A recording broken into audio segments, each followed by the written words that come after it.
Congress copy कर रही है बीजेपी को। 30 सेकंड के लिए टाइमर ले आइए जल्दी से राधिका जी, 30 सेकंड, उसके बाद बाकी मेहमानों का मुझे रुक करना है। 30 सेकंड का समय राधिका खेड़ा। शर्मा जी आपने ध्यान से नहीं सुना था। मैंने ये नहीं कहा कि वो बोले नहीं, मैंने कहा छत्तीसगढ़ के बारे में नहीं बोले, छत्तीसगढ़ के लोगों के बारे में नहीं बोले। जो छत्तीसगढ़ के लोगों की समस्या एक बार उन्होंने सामने नहीं रखी। मैं चैलेंज करती हूँ, आप और मैं सामने बैठे 5 चीजें गिनवा दीजिए बतौर दुर्ग सांसद जो उन्होंने दुर्ग की जनता के लिए करी हो, जो उनकी उपलब्धियां हो। चैलेंज दे रही हूँ, गिनवाइएगा। कुछ नहीं मिलेंगी, ढूंढ के भी निकलेंगे तो भी नहीं मिलेगी। और रही बात करप्शन की, आप मध्य प्रदेश में बात कर रहे हैं कि हमने इतने दिन में ये करप्शन कर लिया, वो कर लिया। अरे भैया, हम इतने करप्ट थे तो हमारे एमएलए छीन छीन के ले क्यों गए? करप्ट पार्टी के एमएलए आपके यहाँ के पाक साफ हो गए, गंगा मैया नहा ली। मैं आगे बढ़ रही हूँ, उसके बाद दोबारा आऊंगी आप दोनों के पास। मैं आगे बढ़ रही हूँ, दोबारा आऊंगी आप दोनों के पास। राधिका खेड़ा, 30 सेकंड हो गए हैं। अभय जी कुछ जोड़ना चाह रहे हैं, उसके बाद मैं दोबारा से बाकी मेहमानों का रुख करूंगी। अभय जी जल्दी से आइए सर। देखिए, आपकी रोमाना जी, आपकी इस चर्चा के केंद्र में ये है कि भारतीय जनता पार्टी मध्य प्रदेश में और छत्तीसगढ़ में जो उसके कमजोर पहलू हैं, हाँ। उनको दुरुस्त करने के लिए कुछ पेशबंदी कर रही है। है। वक्त से पहले उम्मीदवारों का चयन कर रही है ताकि वो जल्दी अपना काम शुरू कर सकें। अच्छा, अब अगर मैं अपनी याददाश्त पे इस बीच में जोर डाल रहा था कि मध्य प्रदेश में भारतीय जनता पार्टी की और कौन कौन सी कमजोरियां हैं कुछ सीटों पर चुनाव न जीतने के अलावा, तो जो खबरें आ रही हैं उन खबरों के मुताबिक भारतीय जनता पार्टी में एक आम शिकायत वहां पर यह है कि वहां कार्यकर्तागण स्थानीय स्तर पर नाराज हैं मध्य प्रदेश में। और ये अखबारों में भी सारी खबरें छप चुकी हैं, इनके विश्लेषण भी प्रकाशित हो चुके हैं। और ये इस बात को लेकर भाजपा आलाकमान चिंतित है और उसने मध्य प्रदेश के जो नेता हैं, चाहे विजय वर्गीय हों, चाहे शिवराज सिंह जी हों, सबसे कहा है कि भाई कार्यकर्ताओं को मनाने का अभियान चलना चाहिए। उसके बाद से इस बारे में कोई और दूसरी खबर नहीं आई। हो सकता है उन्होंने कार्यकर्ताओं को मना लिया हो, मैं ये नहीं कह रहा हूं।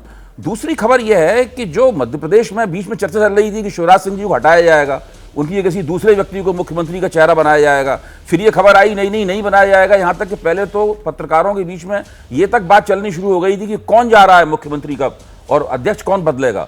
तो मध्य प्रदेश में भारतीय जनता पार्टी काफी लंबे अरसे से उसकी जो चुनावी पेशबंदी है वो एक तरह की अनिश्चितता और अस्थिरता की शिकार रही है। मैं ये नहीं कह रहा हूं कि उन्होंने इसको दुरुस्त महसूस नहीं किया होगा, दुरुस्त नहीं किया होगा।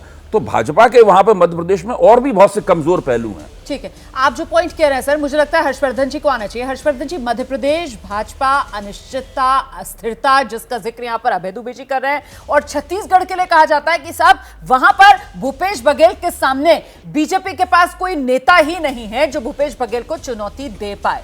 तो यही मजबूरी बीजेपी की कि चुनाव की तारीखों के ऐलान से पहले ही उम्मीदवारों के नाम का ऐलान कर एक पोजीशनिंग, एक परसेप्शन बनाने की कोशिश की जा रही है क्या सर?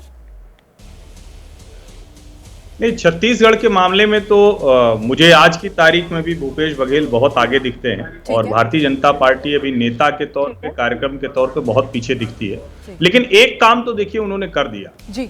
अब दुर्ग के सांसद हैं विजय बघेल, दुर्ग लोकसभा में ही पाटन विधानसभा आती है और वहां भी बहुत अच्छे वोटों से जीते थे।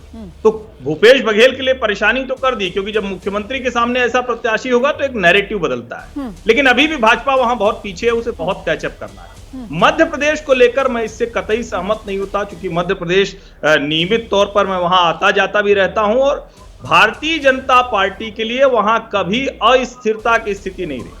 ये जरूर रहा कि केंद्रीय नेतृत्व शिवराज सिंह चौहान के विकल्प के तौर पर खोज रहा था, बार बार ये चर्चा हुई और ये सच भी है। ठीक है। लेकिन बाद में ये केंद्रीय नेतृत्व में भी और शिवराज सिंह चौहान एक तरह से सहमति पर हैं कि फिलहाल कोई और विकल्प नहीं होगा। और जहां तक कार्यकर्ता की बात है, जो गुजरात जिसकी हम बात करते हैं, गुजरात से भी ज्यादा मैं कहूंगा कि भारतीय जनता पार्टी का कैडर वहां मजबूत है। शिवराज सिंह चौहान जैसा नेता है और भाजपा की जो कमजोरियां हैं उसको समय से दूर कर रही है, काफी हद तक उसमें वो आगे निकल चुकी है बेहतर स्थिति में। ठीक है। जैसे ही घड़ी का काटा दोपहर 2:30 पे आए, बबीता जी का दिल सास बहू साजिश के लिए मचल जाए। और ये है इनकी बहू, पूरे दिन ऑफिस की टेंशन हो जाए गॉन जब ये करें अपना फेवरेट शो फ्री टाइम पे ऑन। इनकी तरह आप भी देखिए अपना फेवरेट शो अपने टाइम पर और डाउनलोड कीजिए एबीपी लाइव ऐप अपने स्मार्ट टीवी पर।